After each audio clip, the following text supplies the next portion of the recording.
Я приветствую вас, дорогие друзья, уважаемые гости и подписчики моего канала. Спартак Суббота на связи прямо сейчас. Известный психолог, психоаналитик. Спартак, приветствую вас. Здравствуйте, Александр. Вы знаете, сегодня день такой своеобразный. Все очень и очень искусственно получилось. Нет, конечно, День защитников и защитниц. Да, это, конечно, действительно во время войны, это, казалось бы, ключевой момент, ключевая дата. Но тоже вот все как-то не слава богу. Значит, обозначался этот день в самом начале на 14 октября, когда День казачества, Покров, в общем, Мгм. это действительно приурочено к тому, что дух украинский, в общем, это все. Но потом же ворвались вот эти изменения календаря, и чтобы не так, как в Москве, мы и Рождество перенесли в Украине, и другие даты, и получился 1 октября, представляете? Ну, там, День сухопутных войск Российской Федерации. Ну, так совпало. Зеленский сегодня был на Майдане, возлагал цветы и, собственно, под метроном стоял, молчал на этой аллее, где вот превратили в такой в мемориальный комплекс центр города. Как вы думаете, когда прорвет вот эта искусственность? Потому что с каждым годом, кажется, и задача такая, чтобы даты укоренялись, чтобы отношения укоренялись, соответственно, народ был в этой колее. Ведь кроме политики мы поговорим сегодня о Трампе, о вот этих всех там заявлениях. Это все очень интересно. Но меня Мгм. интересует, как народ форматируют. Есть ли М. вариант, что время победит? Как вам кажется? Я думаю, что нет. Я думаю, что это будет цепной реакцией. То есть основной проблемой все-таки будет не вопрос дат, не вопрос празднований, потому что люди к этому относятся очень скептически. Реально на самом деле празднуют и радуются только профессионалы, профессиональные украинцы, те, кто видят смысл в этом как самоидентификации, все остальные, кто себя идентифицирует просто как свободная личность, они этим не занимаются. У них нет такой необходимости, у них есть совершенно другие способы провести это время. И для того, чтобы концепция того, что нужно посещать конкретное место для того, чтобы уважить события, людей и так далее, она уже давно мертва. Люди молятся уже и дома, в этом нет никакой конкретной необходимости. Более того, некоторым людям, которые молились в церквях, запретили молиться в церквях. Мы это уже знаем, возвращаемся к истории Красного переворота. В общем, сейчас идея о том, что конкретное место, конкретное название, конкретная дата приурочена к конкретному состоянию, она уходит на задний план. Сейчас это все так размыло, сейчас кого не спроси, даже специалистов в области истории Украины, они уже говорят, мы уже и сами не знаем, когда какие даты, когда что празднуется. Потому обычному человеку, и в принципе, это запомнить очень сложно, почти невозможно, потому что динамика смены дат очень большая. И таким образом, мне это больше похоже на то, что реально лишает украинцев той идентичности, которая у них была. То есть отнимается то последнее, что было. Представление о том, когда праздник, представление о том... Ведь поймите, никто в праздниках не видел ничего пророссийского или антиукраинского. Ну, не было такого, что празднуем Новый год, как же хорошо там, что это, что и в Москве этот праздник, это никто так никогда не размышлял.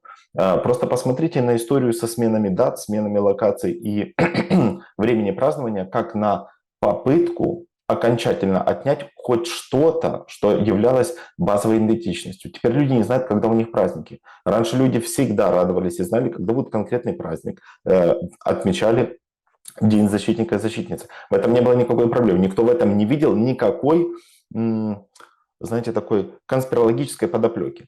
Но когда начинают ее вносить насильственно, у человека формируется представление, а что тогда все-таки правда? И если я так длительное время жил, поддерживая эту концепцию, значит, это был не я, ведь я не хочу поддерживать плохую концепцию. И отнимается последний остаток идентичности у человека, у которого все-таки она была. У украинцев она формировалась на основании празднований, на основании общей идеи, на основании представления о том, да, многое из этого было чисто антироссийской, ну, антироссийская история. Но многие же люди никогда не мыслили проектом «Антироссия». Не всегда такое было. Многие люди просто... Я, например, никогда не придавал никакого значения эм, праздникам, как какому-то элементу конфликта с кем-то. Для меня праздник это с самого детства, вот я помню, Новый год, ну это же прекрасный праздник. Там, День защитника Отечества, мы уважили там, ветеранов и так далее. То есть никогда не было идеи о том, что это что-то пагубное. А теперь даже то, что всегда было светлым, превращает в что-то, формализирует, превращает в что-то потенциально плохое. И ты уже находишься в стрессе. Смотрите, целая нация теперь боится и не знает, как правильно креститься, не знает, как правильно праздновать, не знает, что можно говорить. Скоро внесут ясность в слова «Слава Украине», и станет понятно, что «Слава Украине» — это же не совсем той Украине, и вообще, что это значит. И на этом уровне мы наблюдаем такое явление, как атомизация общества. Это людей рассоединяют и делают их очень уязвимыми. Поодиночке украинцы очень уязвимы. В чем сила украинцев? Они же должны сплотиться. То есть неважно под какой эгидой, если они сплотятся, у них есть шансы. То, что сделается сейчас, это отнимается последний элемент идентификации человека как субъекта, который может не просто вкалывать и выплачивать какой-то штраф, который государство имеет, жертвуя своей жизнью, деньгами, временем, а может существовать и радоваться, просто радоваться, но это забирают. Вы знаете, Спартак, у нас всегда очень своеобразные эфиры, и многие там, ну, находят в них определенный, ну, вот свой, да, смысл, шарм, подтекст. Причем мы там делаем упор на каких-то аналитических вещах, там, психологический портрет там одного другого лидера, тенденциозность определенных процессов, да. Но я позволю себе вот в этот раз, ну, такую, знаете, заготовку. У меня есть на канале проект «Шум». И там есть, ну, такая рубрика, кроме там вопросов, ответы, общения, интерактив со зрителями, есть такая рубрика «Колобок. Куда мы катимся?». Ну, она появилась после того, как украинская сторона сказала, что россияне украли Колобка, сказку. Ну, само название появилось. И там люди просто пишут в предложку свои истории. Это нетипичная для форматов интервью вещь, но я позволю себе, ну, потому что повод очень интересный, да, именно с вами как специалистом, чтобы вы прокомментировали письмо, которое я получил от знакомого мне человека, с которым действительно более 20 лет мы знакомы, да, ну, поддерживаем какие-то контакты.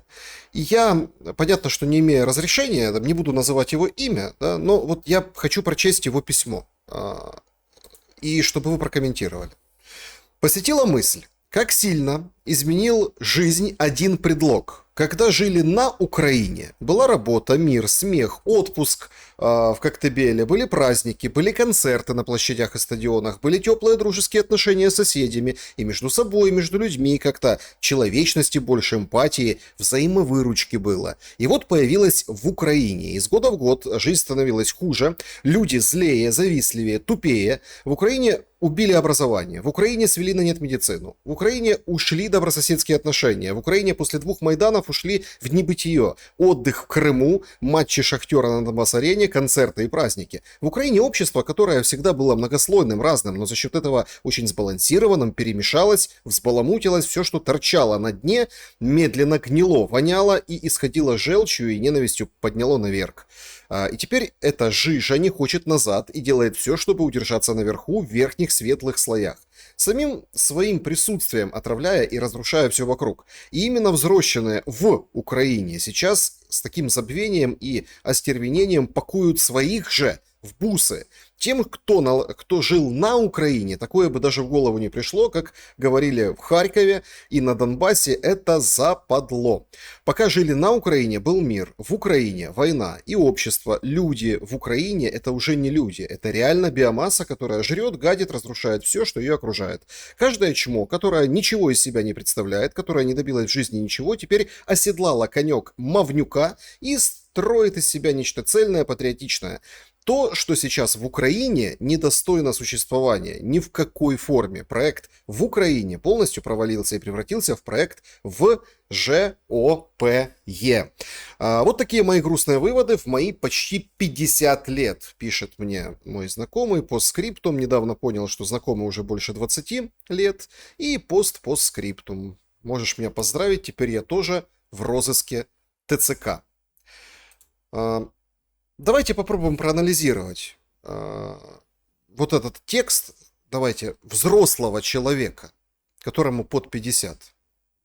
Я скажу так, Основное мое направление в данный момент – это когнитивистика. Это наука, которая изучает процессы мышления, формирования речи, восприятие, воспроизведение данных.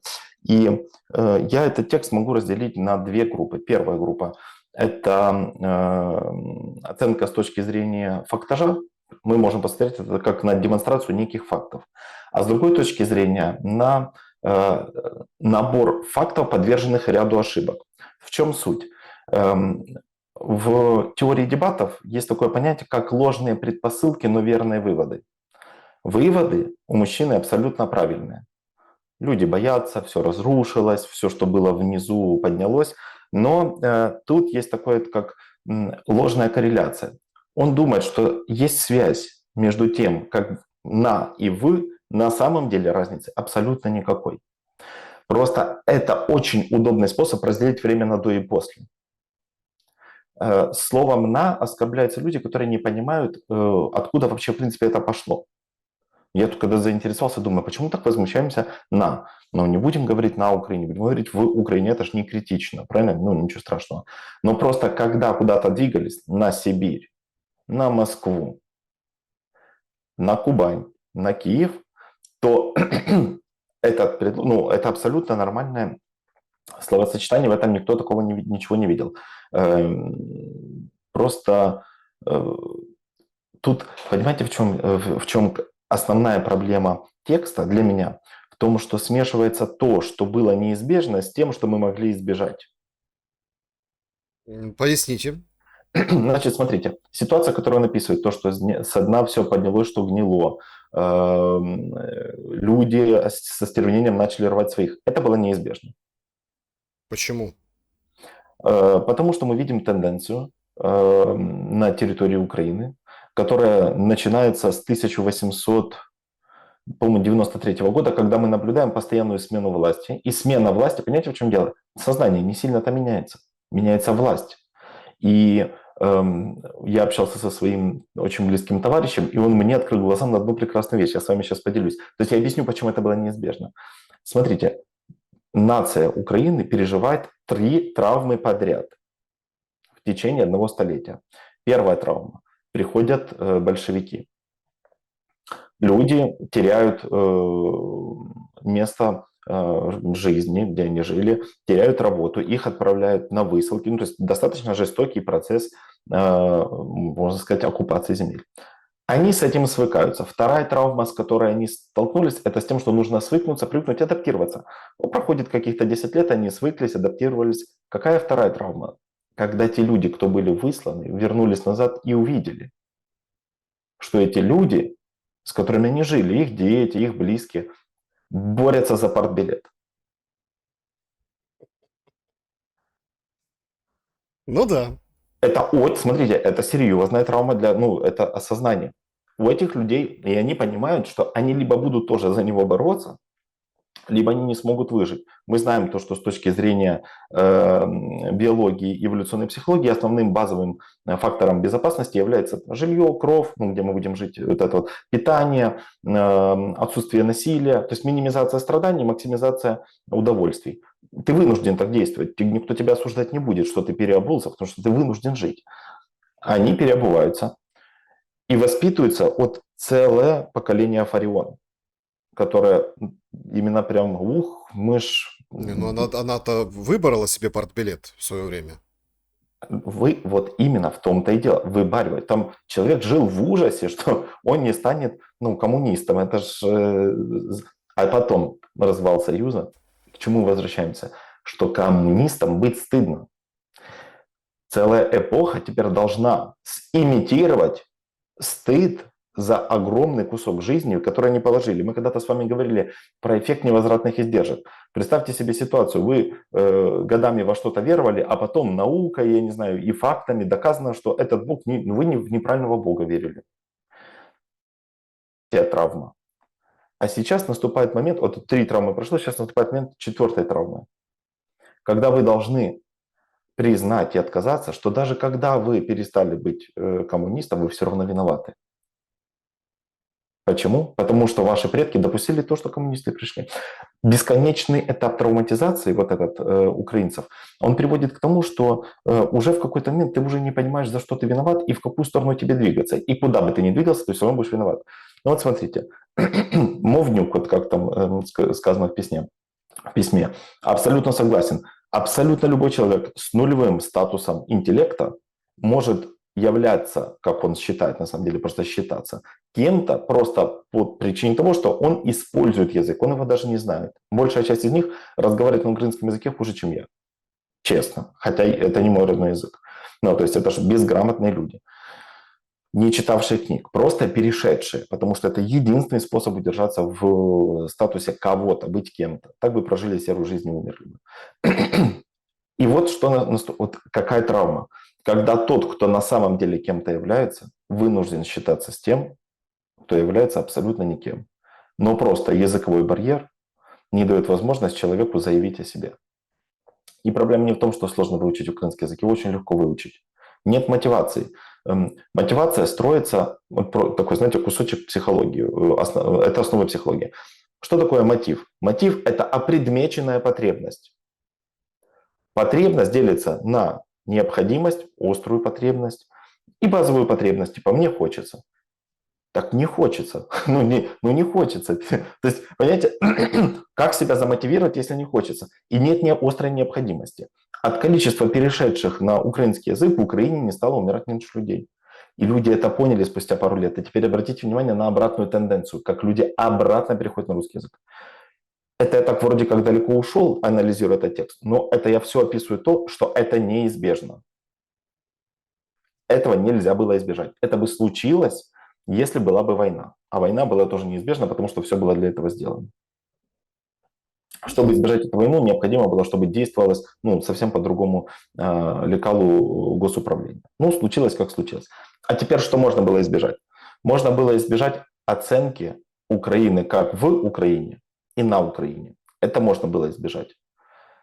И я вам хочу сказать, что есть большая вероятность, это мое субъективное мнение, но оно основано на каких-то экспертных данных, что если бы мы боролись за Украину без оценки на или в, меньше придавали этому значения, то больше бы ресурса осталось на правильные действия. Просто больше ресурса осталось бы на правильные. У нас нет ресурса бороться со всеми ошибками наших высказываний, со всеми ошибками мышления. Мы не можем бороться со всеми. Вчера буквально вот был книжный клуб, на книжном клубе мы разбирали книжку МакГонигал «Сила воли». Воля, волевой процесс, он ограниченный. Ты либо не съешь булочку, сдержишься, либо не изменишь. Ты уже лучше булочку съешь, но не изменяй жене. То есть дело в том, что мы не можем... Что требуется от нас сейчас? Перекрыть полностью все, что у нас было. И мы возвращаемся к первому вопросу. Отнимают даже самое простое. Радость. Праздники – это же всегда радость.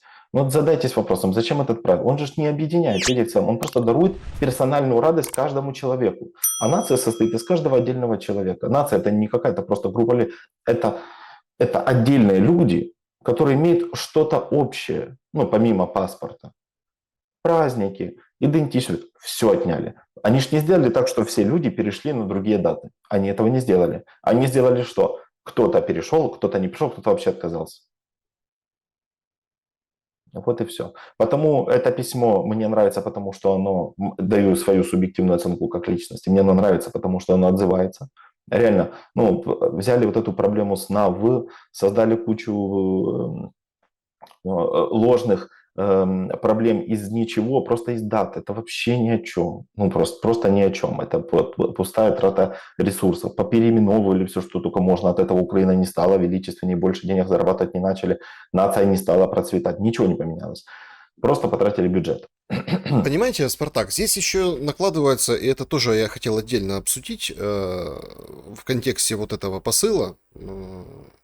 Не знаю, я не называю этого человека, это мой знакомый, наверное, посмотрит эфир, ему понравится, хотя он не давал разрешения, он не знает, что мы с вами будем это обсуждать.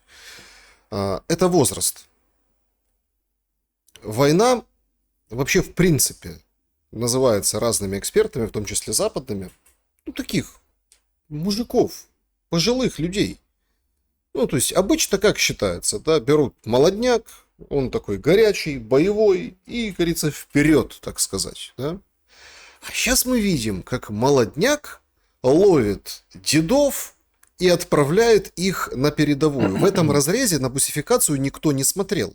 Мгм. А надо посмотреть поколенчески, надо посмотреть, ну, скажем так, да, социально вот, на этот процесс.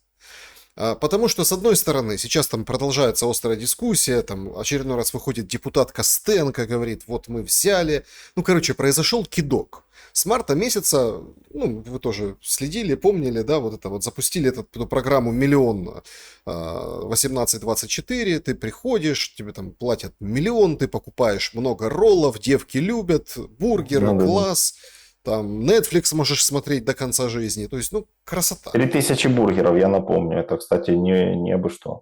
Ну так, понимаете, и это было вот с марта месяца, начала года, вот это вот все как бы...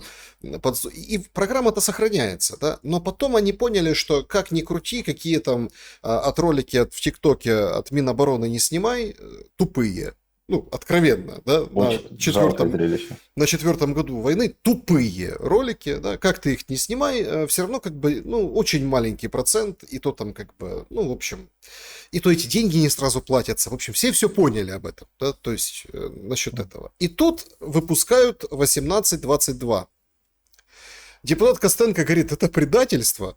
Ну, то есть, буквально полгода назад молодой человек, там, которому в этом промежутке времени, он говорит, я пойду, чтобы что? Чтобы год повоевать, ну, контракт закончить. Там же есть возможность выезда, вот эти все ипотеки, там. Мгм. Я выживу за этот год, и, ну, так сказать, как бы, и смогу выехать за границу, смогу легче себя чувствовать, лучше себя чувствовать в этом молодом возрасте. Я здоровый, физически готов, ничего страшного, то есть пройдем это испытание год, да? А теперь получился кидок, потому что он пошел, он уже должен, он смотрит на своих сверстников, которые дождались этого результата, и как бы, да, Уехали. и уехали себе спокойно. И не надо вот это, скажем так. И вот на этом строится вот этого Костенко, скажем так, возмущение. Но вернусь к войне поколений, да. Я вот смотрю, например, сегодня появилось видео, как там вчера, ну, такой достаточно пожилой мужчина, ну, в возрасте видно, да, идет к нотариусу, его срисовали и скрутили под дождем, прям под зонтиком, и вот в бус. Ну, то есть Тернополь, да, тоже там вчера, на днях, вчера, позавчера появилось видео, там инвалида какого-то, в общем, скрутили, и там пацан молодой бросается типа на женщину, чтобы та, не дай бог, не помешала этому процессу мобилизации, там как-то. А он реально молодой, он реально вот это вот 18-24, 100%, мы видим, да, и людей постарше волокут. Так а что это тогда дает эта война украинскому народу и как, не люблю это слово, но тем не менее, украинской вот этой политической нации, когда молодняк загоняет тех, кто постарше, в бус и отправляет мобилизацию. Выживание. Мы изо всех сил даем возможность государству сейчас существовать в том виде, в котором оно существует, с тем управленческим аппаратом, который сейчас есть. По сути, весь молодняк, все вот эти молодые люди работают на элиту, и все в этом. Это единственная причина. Но это просто способ укрепиться у власти. При этом, ну, вы говорили, мы вернемся к тому, не буду обсуждать пока историю там с Трампом, дадут те тамагавки или нет, а пусковые установки кто нам даст. Ну, об этом вообще никто не говорит. В общем, ладно, мы об этом еще... Суть заключается в том, что вот классное есть такое понятие в психологии, но это больше в психологии масс. Индоктринация. Индоктринация – это навязывание, насаждение определенных идей насильственным путем, постоянно повторяя эти идеи, как Геббельс, например, либо транслируя ложные идеи через все средства массовой информации и близких людей под угрозой того, что если вы их не примете, они все-таки вас настигнут. Ну, люди, мы знаем, в форме. И вот эта индоктринация, она заменяет одну идею другой. Проблема заключается в том, что она не заменила никаких других идей, она просто стерла старые. Сейчас, когда это было очень забавно, британский журналист спрашивал последних, вот очень ветхий такой ветеран, они приехали к нему где-то в Полтавской области, он сидит, и его спрашивают, там, он очень короткий дал комментарий, его спрашивают, что вы думаете про сейчас войну, которая вот, ну, там, между Россией и Украиной. Он так сидит, а у него уже подбородок, потому что он старый, говорит, это дебилы. Это все, что он не больше, это самый короткий комментарий, но очень емкий. То есть человек, представьте, он все это прошел, он сейчас смотрит, думает, ну, больные. Причем, знаете, ладно, если бы мы с Германией начали опять как-то рубиться, это же абсурд. Ну, то есть еще пускай Казахстан начнет ругаться. Ну, то есть абсурд. И когда в рамках индоктринации заменяется одна идея другой, это еще можно понять. Но когда одна идея заменяется безидейностью, это ж бусификация на самом деле безыдейная, никто не объяснит, почему. Почему забирают старика. Ну, почему молодого тогда не забрать? Почему, если ты молодой, поменяйтесь, пусть старик пакует молодых. Почему этого не происходит? Потому что под страхом того, что отправят его. И его я очень понимаю. Я его очень хорошо понимаю. И, возможно, в такой бы ситуации я бы действовал так же. Хочется жить очень сильно. И очень сильно не хочется умирать. И знаете, ладно, если ты умираешь за свою семью, но ты же этого не ощущаешь, что ты умираешь за свою семью. Ты умираешь за идею. И так получается, что со дня на день нет-нет, да и договорятся. И очень не хочется умереть за день до того, как договорятся. Понимаете? И люди этим мыслят, люди этим живут. Большая часть военных, чтобы не быть голословным, 46% там были те, кто против, и те, кто удержался. Удержались 30, 46% сказали, что ну, пора завязывать. Мы не вывозим. И даже если бы потенциально вывозили, ну слушайте, уже четвертый год некоторые люди домой не ездят. У некоторых военных семьи бросили. И тоже семьи я понимаю. Ну, то есть, типа, за что ну, там дети, и нужно как-то двигаться дальше, а некоторые жены просто без детей, они хотят детей, но они не могут, потому что муж на фронте непонятно, вернется или нет. Потому идея с индоктринацией понятна, она очень сильно сейчас насаждается, и мужчины, которые молодые, бусифицируют, потому что именно просто реально проблемы на фронте, там нет какой-то глубинной идеи, нету такого, что сейчас мы спровоцируем новую волну мобилизации, или мы насильственной бусификацией будем затыкать конкретные дыры для того, чтобы отпустить тех, кто сейчас на фронте. Этого нет. Смотрите, Александр, все очень просто. Просто очень большие проблемы на фронте. Нет состава, и его нужно набирать из чего угодно. И даже если представим себе ситуацию, что набрали 10 человек, 5 из них ушло в СЗЧ, из тех 5, которые остались, 3 ну, абсолютно непригодные в силу инвалидности, наркозависимости или алкоголизма, либо психические расстройства, а 2 осталось. Снабдят тех 3, которые не могут. А эти 2 пойдут в тыл.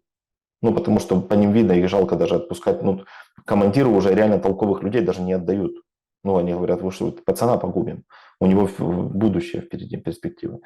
Потому вы пытаетесь в этом случае какое-то, ну, дать объяснение немножко выше, чем просто отсутствие интеллекта. А на самом деле здесь просто отсутствие интеллекта. Вот у человека, который бусифицирует, у него желание жить и низкий уровень интеллекта, не более. Ну а когда кинули поколение молодое вот таким вот образом, это же всегда возвращается бумерангом и бьет по власти, но Да, отскакивает. при условии, если будет кому возвращать, я не хочу быть пессимистом, как говорит Алексей, я не хочу негативить, но если будет кому возвращать. Для того, чтобы было кому возвращать, нужно, чтобы кто-то остался в живых. Пока выглядит все так, особенно с учетом последних заявлений Вашингтона, выглядит так, как будто бы не рассчитывают. Вот и все. Рано или поздно эта война всех перемелет. Те, кто выехали, вот ребята 18-22, кто не выехал, я их не понял, честно. Ну, то есть, давайте так, я как психиатр не понял их. Для меня это какая-то странная, ну, когнитивные вады, я не знаю, ну, то есть, типа, человек, который просто остался, имея возможность учиться бесплатно за границей, но я не понял. Ты можешь потом вернуться, но с нормальным образованием. Вернись, в Украине ж нет образования, что ж ты делаешь? Ну, люди действуют исходя из двух вещей. Первое своего уровня понимания, а второе уровня возможностей. Но дело в том, что уровень возможностей зависит только от уровня понимания. М, Скажите, у Трампа деменция? Не, у Трампа не деменция. Ну У Трампа смотрите, ну это же просто какой-то... Ну, во-первых, да, это вот прям отдельно я хочу с вами обсудить, а потом перейдем непосредственно к Трампу. Это же что произошло вообще?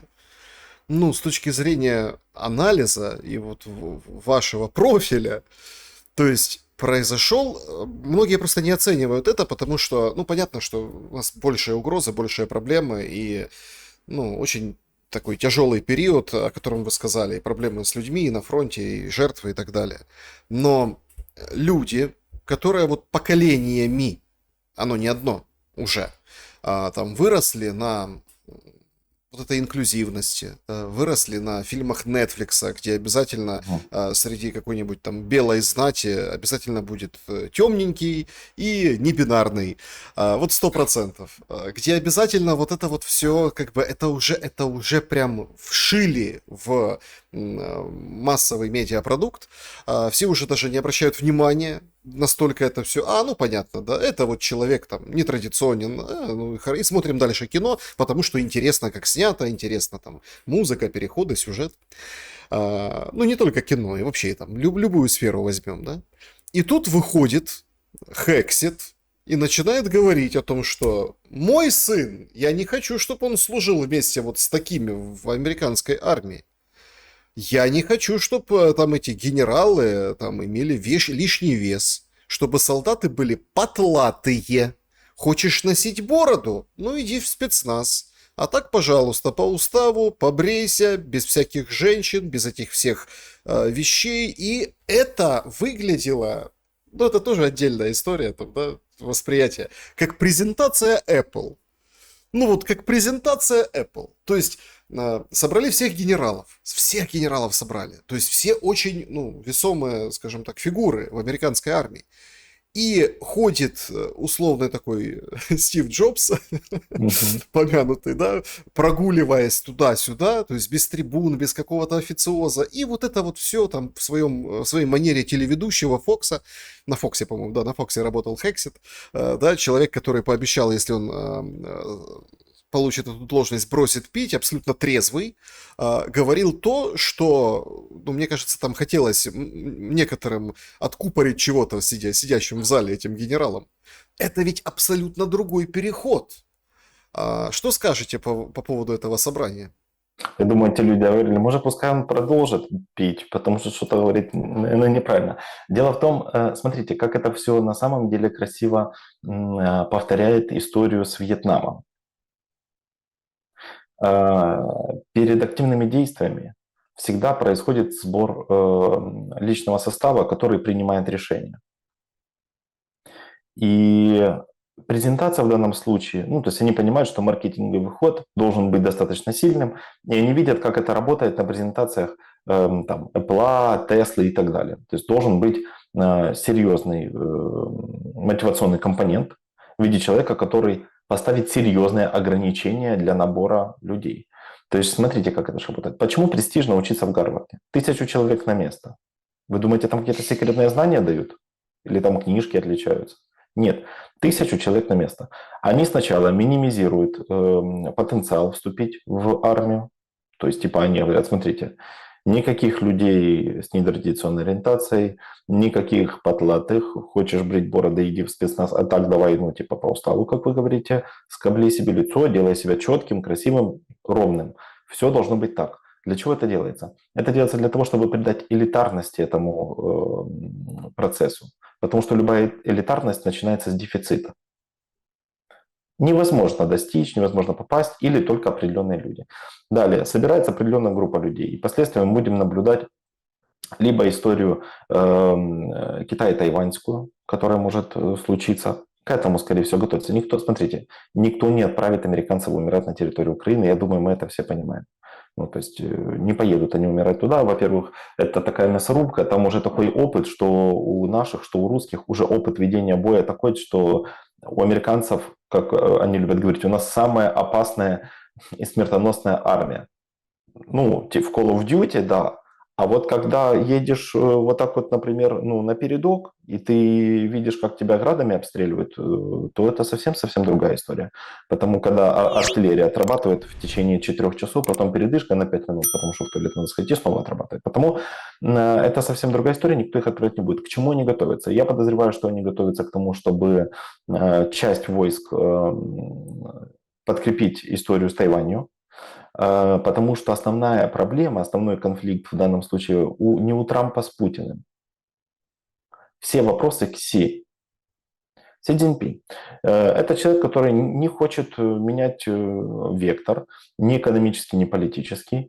Он смотрит на всю историю с Америкой как на, знаете, люди с нетрадиционной политической ориентацией. Вот для него непонятно, что за 4 года сначала было так, а потом абсолютно по-другому, и стало круто быть совсем другим.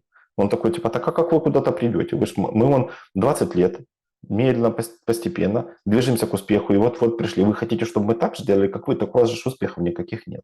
Вы же все, что делаете, это сейчас просто продаете оружие, и то на складах непонятно, сколько там будет оставаться. И он не хочет менять динамику. И я понимаю в этом плане Си, я понимаю в этом плане, в принципе, Восток, но я понимаю Азию. Они не будут менять свои идеи. А Трампу очень досадно принять тот факт, что невозможно испугать Китай какими-то пошлинами. Потому что вот эти пошлины в Китае, они убьют не Китай. Они похоронят просто Европу вместе с Америкой, потому что большая часть товаров, которые мы можем увидеть на прилавках, которые являются товарами общего пользования, это точно не производство Америки. Потому что Америка нацелена на высокотехнологичные продукты. А теперь вернемся к высокотехнологичным продуктам. Чипы. Тайвань. Какая соседствующая там страна, вы не помните, с Тайванем? Ну, это точно не Америка. Ну, то есть, понимаете? Ну, и вы имеете в виду вот там рядом, да, ну, Да, Вьетнам, Камбоджа, да, это все Азия. Это Азия, все да. Азия. Ну, Это вообще-то все Тайвань Азия. напротив Китая. Ну, То есть история с тем, что он хочет таким путем пафосным показать, что он может что-то сделать, ну, Китая это не пугает. И потому весь этот пафос, направленный впустую, это демонстративно, потому что когда люди реально хотят собраться и что-то сделать, они об этом как бы сильно громко не говорят в Америке. В США все действия активно проходили после сбора генералов, но они проходили эти сборы не публично. Сейчас вот, когда они пособирали, мне это правда похоже на презентацию. Пытаются замотивировать армию и сделать ее более элитарной. Не выйдет, не получится. Сейчас уже это не актуально. Патриотизм в случае с Америкой немножко ориентирован сейчас на другое. Сейчас так обмануть людей будет сложно. Уже есть много историй с ветеранами, которые вернулись, не получили никаких преимуществ после войн, потери конечностей, глаз, оторванных частей голов и так далее. Ехать воевать против русских они не будут, очевидно. Во-первых, у них хтонический, древний страх воевать с русскими. Потому что мы смеемся, как будто бы, да, там, типа, эти русские там дураки и все остальное. Но давайте посмотрим даже вот фильмы, культурное наследие. США всегда боится русских. Русские же они безбашенные. У них нет мотивации к, у них есть мотивация от. У них и так все у русских плохо все. И мы как бы, ну, хуже, что ты сделаешь хуже? Заберешь туалет с улицы. Ну, то есть, а зачем тогда вот это? Вот тоже ведь интересный момент. Почему себя так ведет Трамп в публичной плоскости, выступая перед теми же, ну, своими генералами? нужно срочно продать оружие. Чтобы срочно продать оружие, нужно показать, что ты готов действовать. Например, представим себе ситуацию, вот классическая история. Мы учимся с вами в какой-то школе, и мы должны драться с другой школой. Чтобы драться эффективно с этой школой, нужно, ну, там, грубо говоря, кастеты. Но кастеты выливать умею только я. Я вылил 12 кастетов, и я говорю, смотрите, мы идем, если хотите, могу вам их продать. И вы по 10 гривен у меня покупаете там вот этих вот, сколько там у меня есть этих кастетов. Мы туда идем, но в какой-то момент вы смотрите, а меня нет. Я просто куда-то побежал себе заниматься своими делами. Вот это примерно та история, которая будет. По поводу, кстати, хотел сделать такой, знаете, немножко вернуться. Мы начали говорить за Китай, я вспомнил классную китайскую поговорку.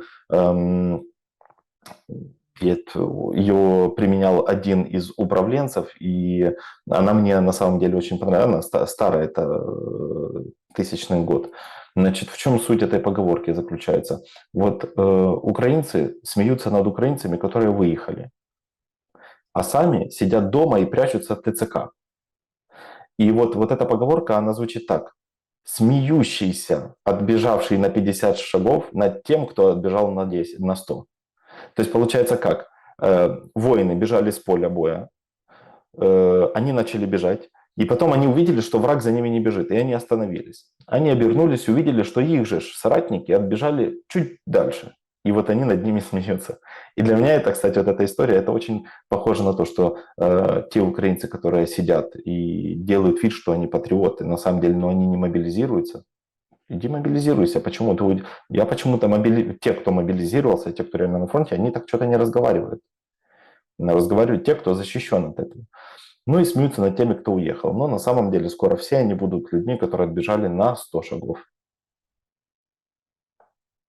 Трамп не сумасшедший. У Трампа четкое понимание того, что ему нужно делать, он просто тупо блефует.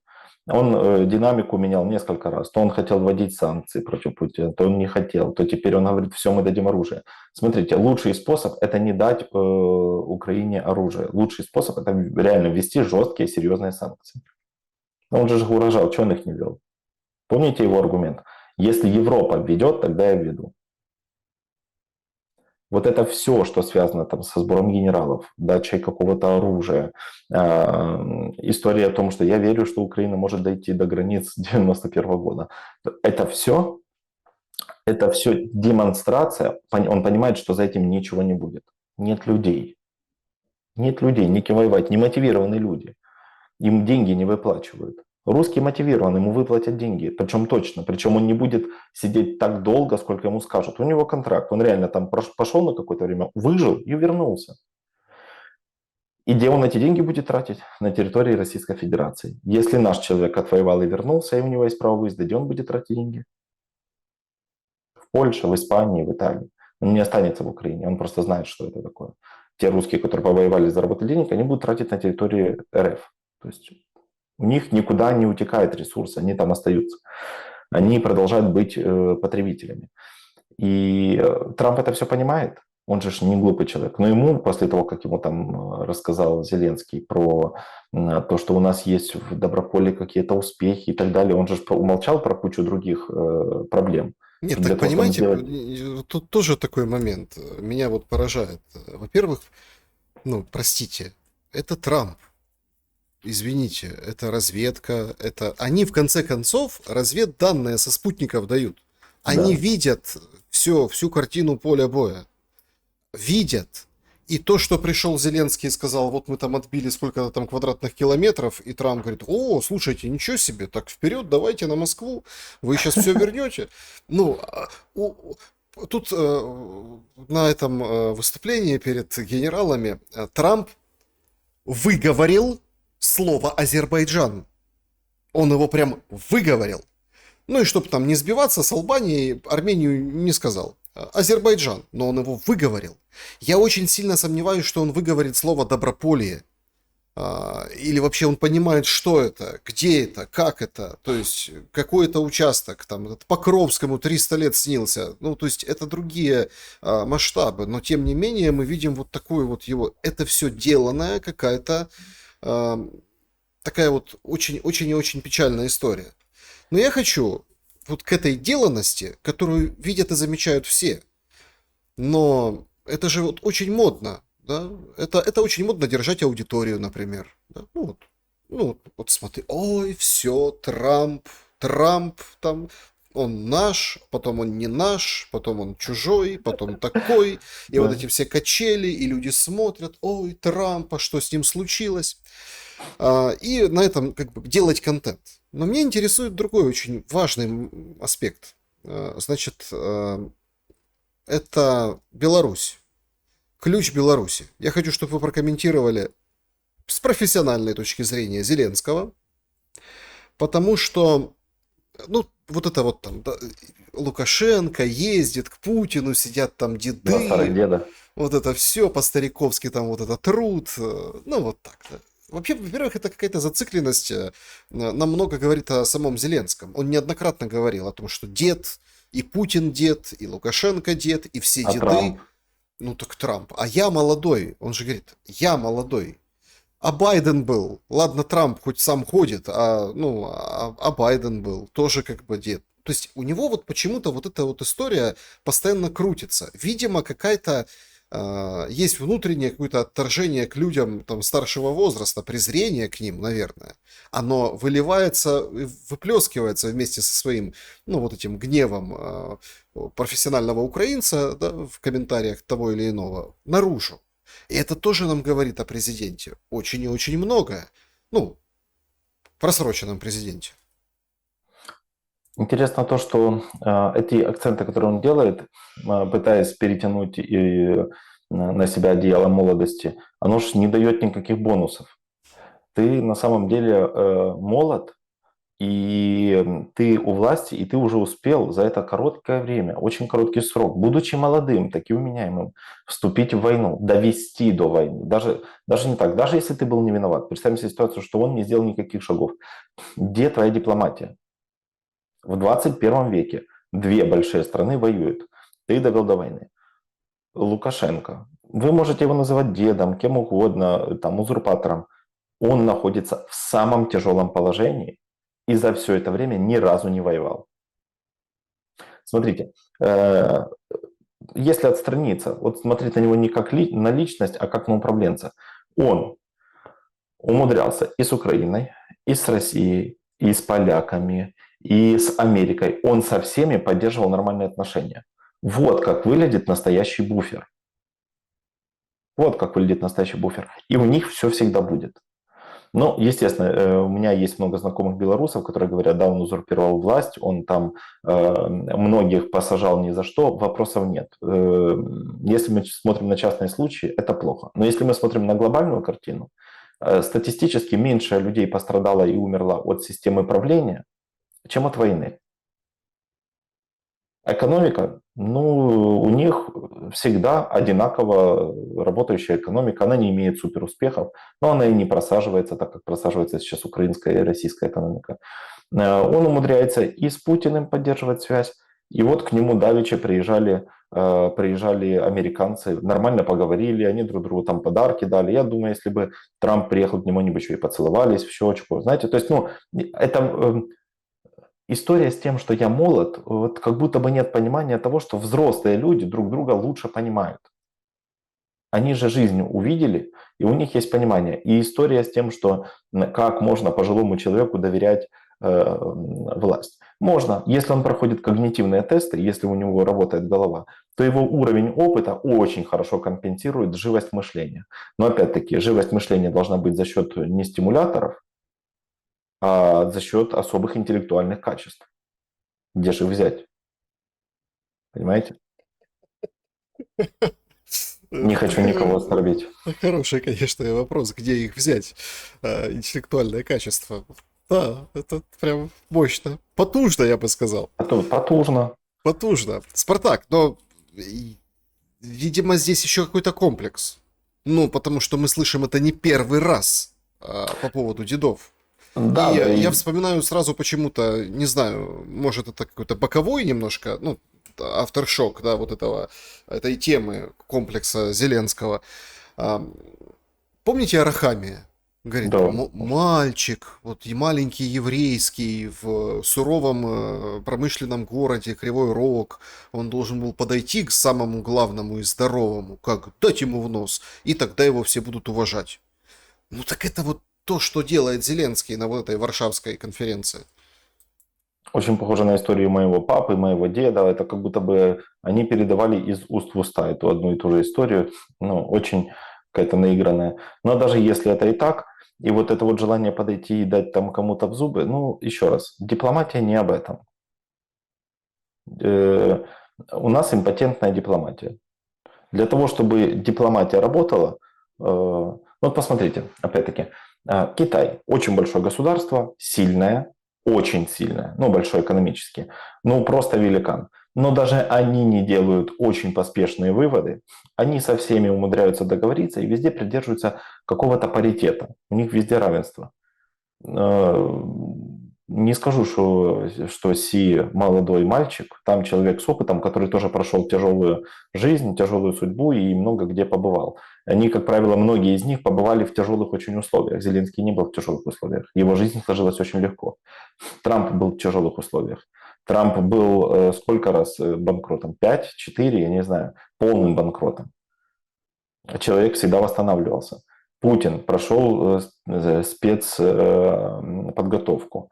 Лукашенко, в жизни его было очень много неприятных событий. Это человек, не который сначала, ну, типа там со сцены попал сразу на... То есть Иси, как его жизнь строилась, честно говоря, когда узнал историю его жизни, я понял, что там личность, ну, просто страшная. Там человек может, если надо, он и всю землю положит. Ну, то есть просто нужно понимать, что комплекс уязвимости, чувство малозначимости, он и компенсирует общее чувство малозначимости в Украине, потому что единственное, чему мы можем радоваться, это тому, что наш президент молодой, а там все старые деды, вот тот сумасшедший, тот старый, у того вообще 3 двойника.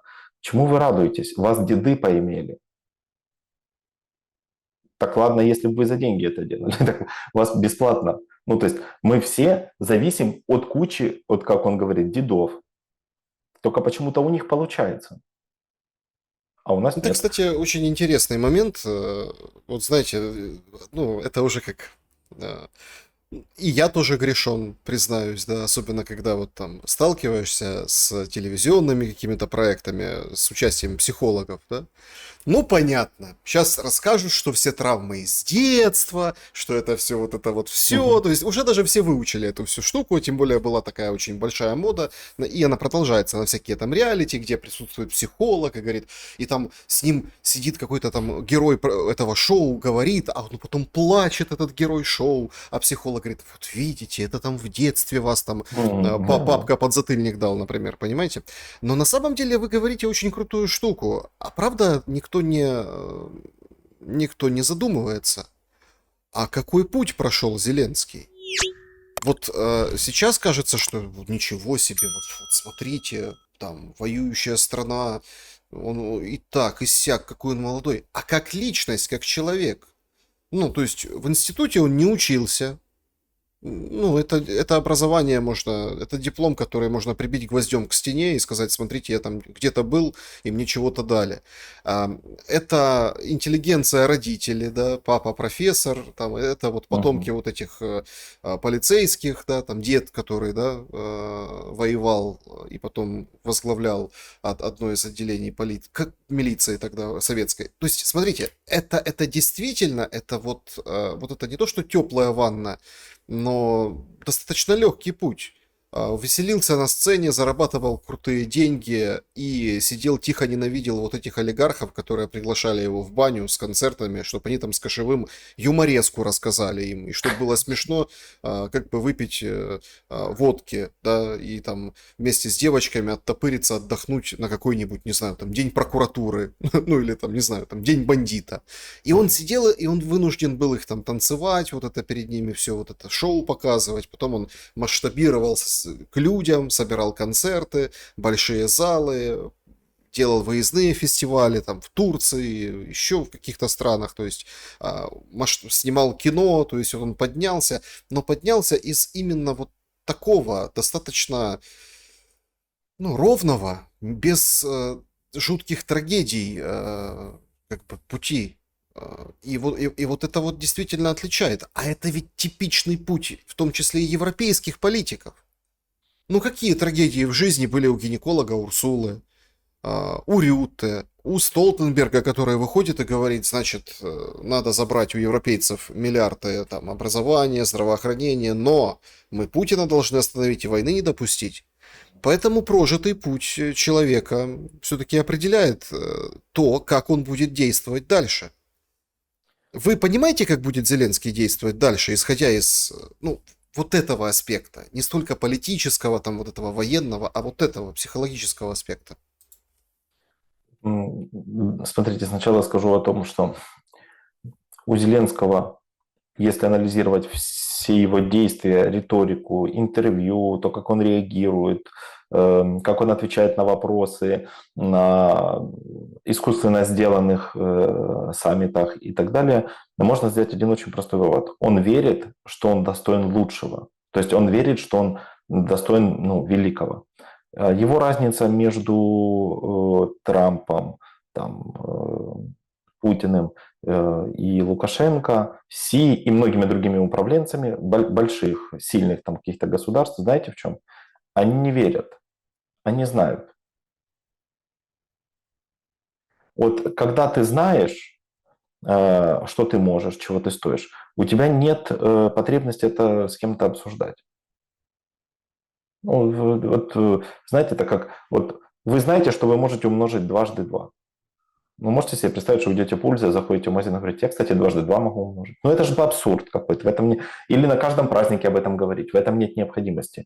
И вот этот аутотренинг, постоянная самореференция, я молод, толку в этом никакого нет. Потому он пытается убедить, что он еще молод, и у него все еще впереди, в то время как на самом деле у него все впереди ровно столько, сколько будет держаться государство. И он старается изо всех сил удержать у власти вот это государство в том виде, где он может быть хоть как-то причастен к этим процессам.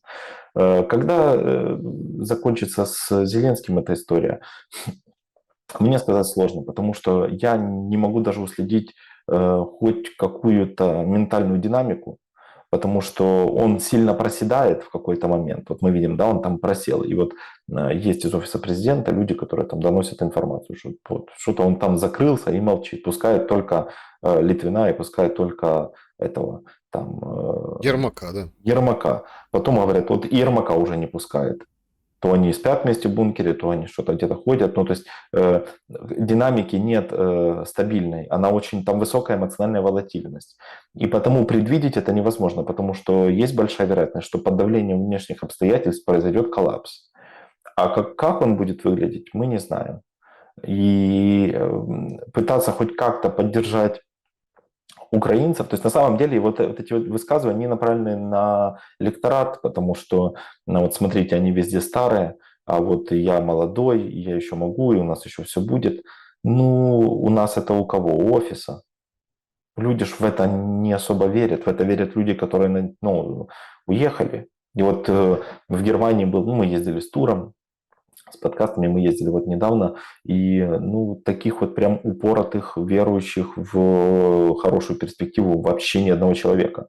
Есть те, кто говорят, да, очень жаль, я патриот, но я жить в Украине не смогу, и потому, говорит, я даже не имею права называться патриотом, потому что не хочу там жить. Говорит, но я очень любил свою страну. У меня был бизнес, я вынужден был выехать. И такие вот поголовно, и они уже не верят тому, что говорит Зеленский. Знаете, проблема даже не в том, что они не верят, они не слушают. Потому что источники слишком очевидны. Когда вам 1000 раз скажут одно и то же, вы начинаете задумываться, а это не бьется с фактами, вы начинаете задумываться о том, что вас, возможно, обманывают. И если вас обманывает, мотивация продолжать двигаться в этом направлении сильно проседает. И у украинского народа, который, честно скажу, я очень, больше всего мне жаль людей. Я не испытываю там такой, знаете, там жалости к каким-то животным, еще что. А вот людей, вот именно нацию, которая очень крепко держала государство. В период с 13 по 15 год даже был прирост населения. Ну, то есть это очень перспективное государство. Мне очень досадно, что сейчас в силу потери человеческого ресурса, в первую очередь, это сложнее всего воспитать. Недаром поляки, недаром в Нидерландах, недаром везде в других странах платят большие пособия, переаттестовывают этих людей и дают им работу. Они понимают, что это работник на года, который будет платить налог. Там что, идиоты сидят? Нет, они понимают, как это будет действовать. А вот те, кто пилят деньги, те, как правило, не интересуются этим. И потому самый значимый ресурс, который у нас есть, это люди. Настолько к нему пренебрежительно относятся на территории Украины, насколько бережливо относятся на территории других стран. Ну, опять-таки, там же запускают эту историю о том, что придется бангладешцев, индусов приглашать. Проверяют, да, окно Вертона. А Это наши окно люди Вертона. пишут, постойте, говорит, так а чего? Красивые дети будут получаться, карри хорошая приправа к курице, да и вообще религия миролюбивая. Они Нормально вообще будем жить, знают. чего вы? Они вообще знают, что у этих ребят не буддизм. Я не знаю, мне кажется, они думают, что это буддизм. Ну, вы понимаете, уровень культуры тоже нужно как бы понимать. Там же не буддисты приедут. И есть нюанс. Украинцы– это не испанцы, это не терпилы, которые, ну ладно, насилуйте, ну ладно, там украли кошелек. Я вам скажу, как это закончится. Какой-то один бангладешец изнасилует 13-летнюю девочку, а потом ребята беленькие с символикой Азов вырежут всю улицу. И такие бангладешцы, так, секундочку, мы ж не туда ехали, получается, нам же надо в другую сторону. Потому что украинцы, в отличие от испанцев, немцев и других, кто принимает большое количество иностранцев с другой культурой, они не терпилы, они не будут это терпеть. Поляки это не терпят, и мы в этом плане с ними очень похожи. Если один чернокожий или один там, ну я не говорю марка, ну допустим один какой-нибудь приезжий, а если группа, это же группа, они часто группой насилуют. Если такое случится с украинской девочкой, вы себе просто вообразите масштабы проблемы. Не получится замять. Разорвут на части. Украинцы это никогда не простят. Ну, тут Они могут опять-таки, если кому будет разрывать, понимаете? Ну, вылазят, найдется, поверьте, такое никто не произойдет. Женщины выйдут. Ну, то есть, типа, у нас мы готовы терпеть насилие со стороны нашего управления, нашего пана, но другие холопы нас оскорблять не имеют права, по сути. Потому это, это большая ошибка, то, что сейчас, если они позволят бангладешцам и вообще кому-нибудь приехать и поднимать целину, как говорится, закончится кровавой баней. Это будет та же история, что было с поляками на западе Украины. Хуже будет. Это будет очень жестко. Причем не будут разбираться, будут кончать все семьи, будут убивать там просто. Ну, и причем я, если бы лично столкнулся с такой ситуацией, что, допустим, вот у меня есть дочь, там, 13 лет, и Бангладеш, ну, это просто... Это, еще раз, это не испанцы. Испанцы будут терпеть, унижаться, они будут платить там 30% налога для того, чтобы могли беженцы жить. Они очень человые, легкие. Наши натерпелись. Они могут терпеть плохое отношение со стороны государства, со стороны другой нации терпеть такого они не станут. подождите. Ну, вы тоже как бы, да, вот поднимаете градус вот этих страстей. Ну, давайте тогда посмотрим. Ну, а кто управляет сейчас Украиной? Терпят, ничего страшного. Что, украинцы коренные? Что, славяне, простите, славяне управляют сейчас у руля страны? Ну, Это нет. власть. Для них это власть. Они не дифференцируют, поверьте. Там об этом речь не идет. Они верят в то, что они их выбрали. Следовательно, они готовы терпеть столько, сколько нужно. Это же типа наш выбор, мы же сами выбрали. Вот то там Януковича поставили, а вот мы этого выбрали сами. И они будут это терпеть, потому что у них есть вера, что как это, вся власть от Бога. Ну, то есть вот мы будем это. Но что касается приезжих, нет. Это Давайте так, локальный культурный расизм у славян достаточно сильный. Очень сильный, и мы до сих пор, да, у нас нет там ненависти к чернокожим там, или к другим. Если идет по улице, мы к этому нормально относимся, потому что это большая редкость. Но когда это становится реальной проблемой, украинцы начнут, ну, может, вот если впустят иностранцев, беженцев, я думаю, вот это скорее приведет к войне гражданской. Это Так, быстрее. а вы же видите, что к этому все идет. Многие все больше приходят к выводу тому, что условно нужно... Чего вообще хотят, да? Ну, то есть, образно. Да? Уже бы эта Европа сказала, так, родные, украинчики, все, денег вам не будет, оружия там не будет, у нас есть чем заниматься, у нас есть там новые проекты, а вы тут со своей войной. Поэтому давайте, принимайте какие условия. Ладно, мы приедем, договоримся, может, смягчим какие-то условия Путина или там Зеленского, и, в общем, сведем, и все. Разыгрывается комедия. Трамп разыгрывает комедию. Я думаю, что нужно усадить Зеленского и Путина. Мы сильные, мы сможем. Это вообще цирк. Ну, по сути, не хотите, скажите, так, Украина, денег нет, Садитесь, договаривайтесь. Мы поможем договориться. Нормально, чтобы не было сильно больно. Ну и все. Вот я показывал вчера в прямом эфире Алис Вайдель, да, вот из Германии. Мгм. У нее речь поставлена четко, структурирована, мимика, посылы, работа с аудиторией. В Бундестаге она выступала. Так она так и говорит, слушайте, ну, то есть, что надо? Вы говорите, кризис, беда. Ну так отлично. Платите меньше пособий мигрантам, меньше вносите в Евросоюз. Бюджетная вот такая реформа, вот такие наши конкретные, четкие немецкие предложения. И тогда денег хватит. Все. То есть вот вышел бы какой-нибудь вот такой политик и сказал, значит так, не будем мы спонсировать ваших пенсионеров, платить вам эти зарплаты, чтобы вы их разворовывали, эти средства на дроны, чтобы вы вот это вот все. Мы, значит, заканчиваем войну. И как бы и все. А план якобы заключается в том, чтобы это все продолжать, освободить территорию Украины от лишних людей, которые могут, вот так как вы бурно описали, сопротивляться, и эту территорию использовать как, ну, вот такой, не знаю, там, притон, приемник, да, вот этот вот карцер, сплавить туда всех этих мигрантов, которые, так сказать, и сказать, да, у вас европейское будущее, вы тоже и страна Евросоюза, ешьте полной ложкой. Блин, знаете, вот вы так говорите, я понимаю, что так может быть, и мне аж даже больно это признавать, что оно может так быть. Аж, ну, какое-то такое грязное чувство. Хотите, я вам скажу свою такую ничем не подтвержденную, возможно, абсурдную, иррациональную конспирологическую идею. Я думаю, что история Трампа по поводу того, что Украина может, и мы немного там еще оружия дадим, на самом деле не заявляют про много, но очень много из того, что они предлагают, невозможно использовать. Вот мы дадим, и вот вы можете, там, и да, успех есть, у России нету это, они бумажный тигр и так далее. Моя идея заключается в том, что я подозреваю, что так может быть, но я не уверен.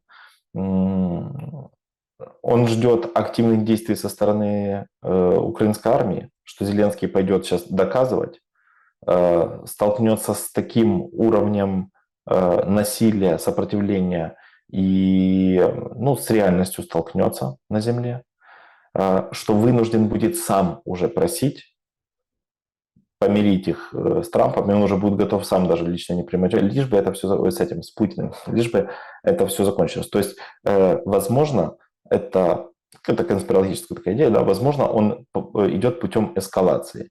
То есть, если украинцы будут туда-сюда ездить, если им говорить, что у вас все плохо, они будут сопротивляться. А если сказать им, что вы можете, они просто пойдут и на копья прыгнут. Вот, может быть такая идея. Но, опять-таки, она ничем не подтверждена, это просто мои фантазии, но может выглядеть и так, потому что, ну, дадут оружие. Людей нет. Нет людей. Мотивированных, немотивированных, нет людей. И часть того оружия, которое предлагается, ну, Таурсы, я не понимаю, как они будут их пускать. Ну, то есть с чего? Это должны дать флот. Флот куда? Он, ну, то есть если сейчас начнется на воде еще война, это будет, ну, это выиграть тоже невозможно. Но вот у меня просто вопрос, как их запускать? Дадут наземные установки, но они не протестированные качественно. А если даже вот есть их немного, их там пару сотен, дадут какое-то количество, там 10-20 наземных установок, но это сильно не поменяет ситуацию на фронте.